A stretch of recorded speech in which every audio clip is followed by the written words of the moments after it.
الحمد لله رب العالمين. فرحة وين بيتها هنا ساكا اسبتالك منهل كصوب بغضاء howlwadeennada isbitaalka madaxda isbitaalka iyo bukaanada kala duwan ee goobta ku sugan. runtii isbitaalka Manhal wuxuu ka mid yahay isbitaalada ugu dadaalka badan xilligii ay gobolkan wajaheen duruufaha adag duulaanada maamulka Soomaaliland ku soo qaaday aad iyo aad ula tacaalay. waan ka mahad celinaynaa waxa kale inama gaari karaana waxaan leenahay Allah in barakeeyo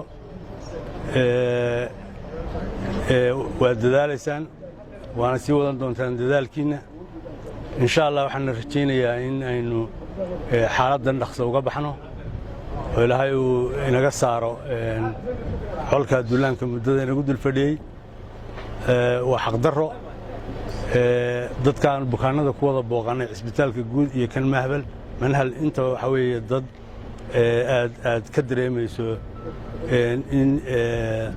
bartilmaameedyo gaar ah laga abaarayo xabad joojin ayaa la sheegay saakadan u dambeysay anigu aan magaalada ku sugnahay xabadii waa soo dhacaysa isbitaalkana waxa la keenay qof dhaawacyadaasi ay soo ku dhaawacmay oo shacab ah waxaan leenahay waad mahadsantihiin waa la dadaali doonaa insha Allah wax kasto aan in ku soo kordhin karo moral iyo maskax iyo manfac mid walba waan ku dadaali doonaa haddii Alla idmo.